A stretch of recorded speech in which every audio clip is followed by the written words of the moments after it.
E Deus tem mais. Você está pronto? Vamos fazer uma oração para a gente começar?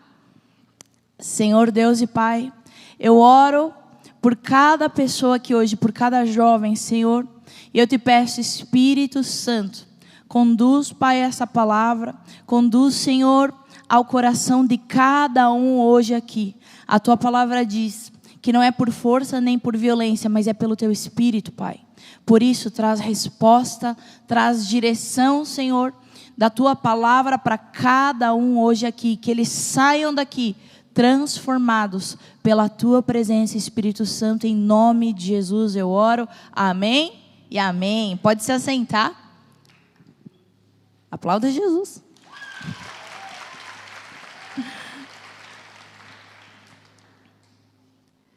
Hoje eu quero conversar com você sobre o tema Reino de Sacerdotes.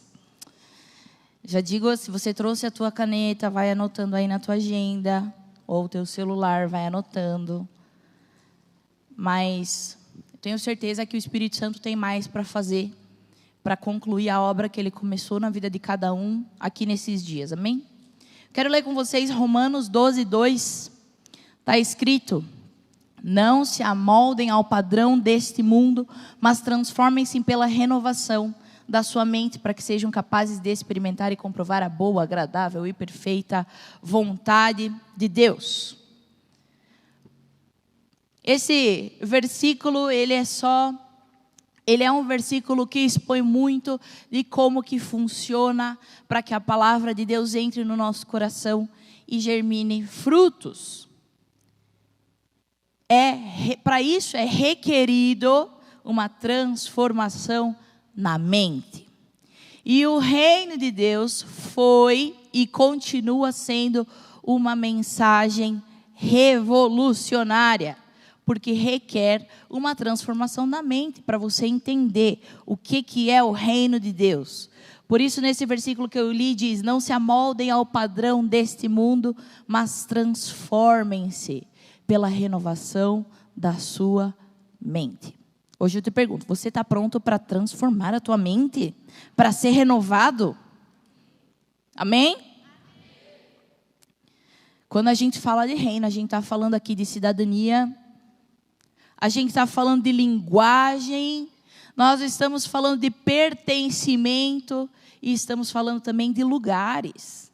No reino de Deus existem muitos lugares que a gente pode acessar. Lugar de conhecimento, lugar de ser saciado, lugar de fluir no rio de Deus e lugar de entrar nos aposentos do rei. No reino existem muitos lugares que você pode acessar no decorrer do tempo que você vai andando neste lugar, neste reino. Mas para que isso aconteça, como eu li, é preciso essa transformação da mente. Então, como eu falei, foi uma mensagem, continua sendo revolucionária, porque Jesus pregou. Marcos 1,15, vamos ver o que Jesus falou. O tempo é chegado, dizia ele, o reino de Deus está próximo. Arrependam-se e creiam nas boas novas. Jesus falou isso sobre o reino. Ei, o reino chegou. Se arrependam e creiam no Evangelho. O que é esse arrependimento que Jesus pregava quando ele anunciava sobre o reino de Deus? O arrependimento é reconhecer o erro e decidir mudar. Então, existem muitas pessoas que reconhecem o erro, mas elas só se sentem mal por aquilo, elas não decidem mudar. Isso a gente chama de remorso. Quando a pessoa simplesmente se sente mal por cometer um erro. O arrependimento, não, ele é reconhecer o erro, mas viver essa mudança, essa transformação. E aí, depois Jesus diz, né, se arrependam e creiam no Evangelho. Para crer, é exigido coragem. Porque a fé é o ticket para você viver o novo do Senhor na tua vida. Então, quando a gente fala aqui de fé, creia no Evangelho, nós temos que lembrar que sem fé é impossível agradar a Deus. E nós não podemos viver o evangelho de fato, entender o reino na prática sem fé, para deixarmos ser transformados na nossa mente e no nosso entendimento. Eliseu foi um homem que viveu uma oportunidade de mudança na vida dele, uma oportunidade de viver o novo de Deus. Eu quero ler com vocês 1 Reis 19, versículo 19 ao 21. Então Elias saiu de lá e encontrou Eliseu. Ele estava arando com 12 parelhas de bois e estava conduzindo a 12ª parelha. Elias o alcançou e lançou sua capa sobre ele. Eliseu deixou os bois e correu atrás de Elias. Deixa-me dar um beijo de despedida em meu pai e minha mãe, disse. E então irei contigo. Vá e volte, respondeu Elias. Lembre-se do que lhe fiz. E Eliseu voltou, apanhou a sua parelha de bois e os matou. Queimou o equipamento de arar para cozinhar a carne e a deu ao povo. E eles comeram. Depois partiu com Elias, tornando-se o seu auxiliar. Essa história fala muito ao meu coração, porque Eliseu, esse jovem, ele estava vivendo a vida dele. Ele estava trabalhando, a gente vê aqui que ele estava ocupado, cuidando dos seus afazeres, ele estava ali arando a terra com a sua parelha de bois, certo? Estava ali envolvido nos seus negócios, porém ele tem essa oportunidade de viver algo novo. Aparece Elias, o profeta, e ele recebe esse chamamento, esse chamado de Deus para seguir Elias. E quando a gente lê ali a história, que eu li junto com vocês, ele teve que deixar tudo para trás. Ele foi e queimou os instrumentos de trabalho dele, matou os bois, se despediu e seguiu. Da sua vida, quando ele cuidava da sua vida, ele teve que passar a cuidar das coisas do reino. Então, precisa existir esse tempo em que o novo de Deus chega na tua vida e você toma uma decisão de seguir esse novo, que é o chamado que Deus tem para a tua vida. Eliseu viveu um novo tempo, como um discípulo, como um auxiliar. Ele não recebeu um chamado e já recebeu uma unção, não. Ele recebeu simplesmente um chamado para seguir.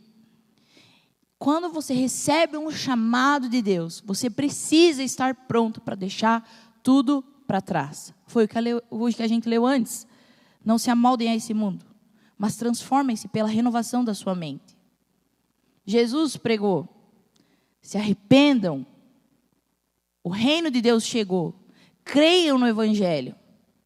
Então, para você viver o novo de Deus, você tem que deixar as coisas para trás. E não só a tua vida para trás. Você também tem que deixar a tua versão do passado para trás. Você não só se despede da tua antiga maneira de viver, você se despede de si mesmo.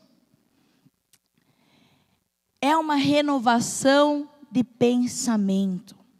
Então pode ser que você viveu a tua vida até agora de uma maneira. Se você quer viver algo novo de Deus, você vai ter que se despedir dessa tua versão atual, para você viver o novo que Deus tem para você. Está entendendo? Quem está entendendo? Então pode ser que até agora você foi uma pessoa dependente de sinais de Deus, dependente de palavras de confirmação para você cumprir uma direção do Senhor. Eu te digo, Deus quer que você confie nele, não em palavras, não em direções, não em sinais, nele. Deus quer que você conheça o coração dele e escute a voz dele. Deus quer que você entenda o que ele quer e tenha paz com isso. Por isso que a palavra diz: seja a paz o juiz sobre o vosso coração. É uma renovação de mente. Nós precisamos estar cientes que esse chamado que Deus faz com a nossa vida é um chamado para a morte do eu. O chamado do Senhor te molda só se você permitir. Então você vai viver alguns moldes nesse chamado. Primeiro, é um molde para você ter um coração humilde. A pessoa que ela decide ter um coração humilde, ter um coração ensinável, ela tem que renunciar o controle, tem que renunciar o orgulho, tem que renunciar ao seu eu.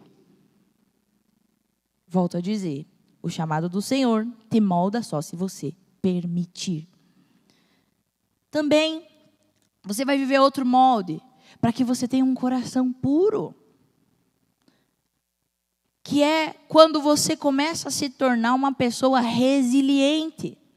Você precisa renunciar à ofensa do teu coração. A pessoa que ela decide se moldar e ter um coração puro e ser uma pessoa resiliente, ela vai saber lidar com as adversidades.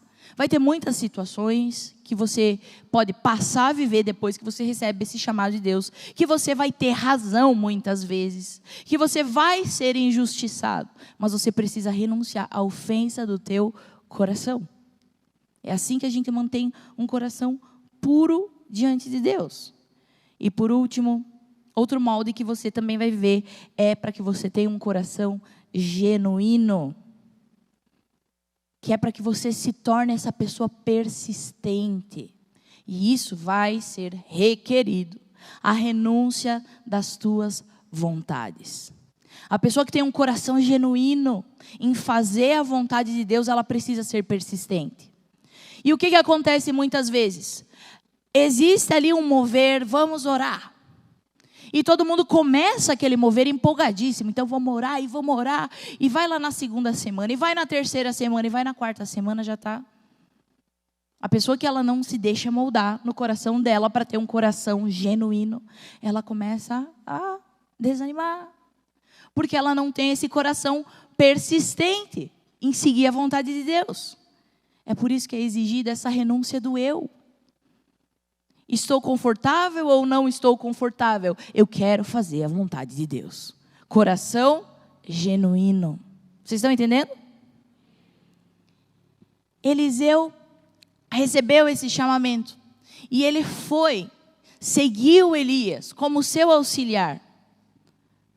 Até que chegou o momento em que ele pôde receber algo da parte de Deus, que a gente vai ler juntos, 2 Reis, capítulo 2, versículo 9 ao 12. Está escrito: depois de atravessar, Elias disse a Eliseu: o que eu posso fazer em seu favor antes que eu seja levado para longe de você? Respondeu Eliseu: faze de mim o principal herdeiro de teu espírito profético. Disse Elias: seu pedido é difícil, mas se você me vir quando eu for separado de você, terá o que pediu. Do contrário, não será atingido. De repente, enquanto caminhavam e conversavam, apareceu um carro de fogo e puxado por cavalos de fogo que os separou. E Elias foi levado aos céus num redemoinho. Quando viu isso, Eliseu gritou: meu pai, tu eras como os carros de guerra e os cavaleiros de Israel.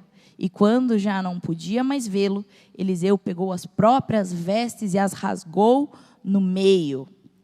Olha só, Eliseu estava acompanhando Elias e chegou nesse momento em que ele podia receber essa unção da parte de Deus. A condição era: se você me ver, se você estiver perto o suficiente, você vai receber. E aconteceu.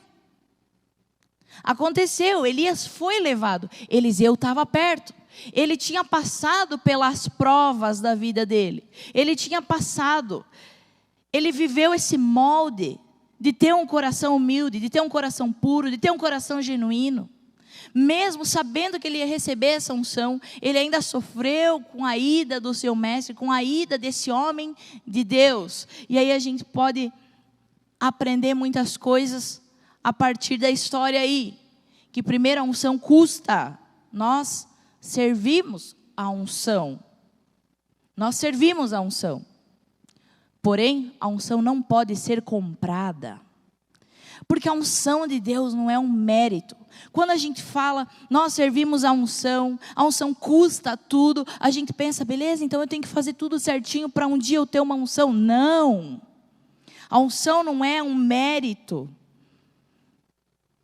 Porém, quando o Senhor derrama uma unção sobre você, é exigido que você pague esse preço. A unção exige a serventia e ela custa tudo. Quando você lê na Bíblia, Saul, esse rei, foi o primeiro rei de Israel. É importante nós notar que, primeiro, não foi o povo que escolheu Saul. O povo queria um rei. Foi Deus que escolheu Saul. Foi Deus que falou para o profeta Samuel, vai lá e unge esse. Saul, eu o escolhi. Saul, o que acontece com ele? Ele é ungido. Então ele é escolhido por Deus, ele recebe uma unção de Deus. Porém, ele não pagou o preço exigido para carregar aquela unção. Não existe regra para quem Deus escolhe. Não existe. O chamado de Deus acontece não por mérito, não é por habilidade, não é por dom nem talento. Uma pessoa que é chamada por Deus para receber uma unção de Deus, não é porque ela é melhor que o outro, ou isso ou aquilo, não é porque ela é um filho de pastor ou um neto de pastor. Não. Para a unção não existe regra. A unção não é exclusivamente para gente velha. A unção não é exclusivamente para adulto, não. João, capítulo 1, 19 ao 23, está escrito assim: esse foi o testemunho de João Batista. Quando os judeus de Jerusalém enviaram sacerdotes e levitas para lhe perguntarem quem ele era, ele confessou e não negou, declarou abertamente: não sou o Cristo. Perguntaram-lhe então, quem é você? É Elias? E ele disse: não sou. É o profeta? Ele respondeu: não. Finalmente perguntaram: quem é você? Dê-nos uma resposta para que a levemos àqueles que nos enviaram. Que diz você acerca de si próprio? E João respondeu com as próprias palavras do profeta Isaías: eu sou a voz do que clama no deserto, façam um caminho reto para o Senhor. Olha só, João Batista, ele era um jovem, ele recebeu um chamado de Deus, uma unção do Senhor. Ele tinha um coração humilde, porque a palavra diz que ele era justo, santo, que ele morava no deserto, ele usava roupa de pele de camelo, comia mel, gafanhoto, jejuava com frequência. João Batista tinha um coração puro, porque ele declarava que Jesus era superior a ele, publicamente. Ele disse: ei, está vindo alguém melhor do que eu, superior a mim, que eu não sou digno de desatar as suas sandálias. João Batista tinha um coração genuíno, porque ele repreendeu os religiosos, políticos da época, chamando eles de raça de víboras. E ele viveu para preparar o caminho para Jesus. A sua vida foi dedicada para isso. A unção não é para adulto, não é para aquele que tem aquela habilidade, aquela outra habilidade. Não é para o filho ou para o neto de pastor. A unção é para você jovem, é para você que é adolescente. Não é por merecimento, é porque Ele quer. Aí eu te pergunto, você está pronto para ser como João Batista? Esse que prepara o caminho para a volta de Cristo? João Batista preparou o caminho para a vinda do Messias. Você está pronto para preparar o caminho para a volta do Senhor? Eu vejo que a geração passada caminhou por um tempo, eles tiveram muitas lutas e foi gloriosa a história do cristianismo até agora. Foi grandiosos os feitos da geração passada. Eu sempre escuto as histórias do meu pai, de como Deus agia, de como às vezes os endemoniados apareciam no mercado, pessoas que começavam a manifestar demônio no mercado quando ele chegava, por causa da presença de Deus nele. Ele conta cada história, e a geração passada fez. Porém agora eu vejo que chegou a tua vez, chegou a nossa vez. É como se eles estivessem passando agora o legado, e é preciso nós aceitar o chamado, e ao receber a unção de Deus, estar dispostos a pagar o preço exigido por essa unção. 1 Pedro 2,9, eu já estou concluindo. Diz: vocês porém são geração eleita, sacerdócio real, nação santa, povo exclusivo de Deus, para anunciar as grandezas daquele que os chamou das trevas para a sua maravilhosa luz.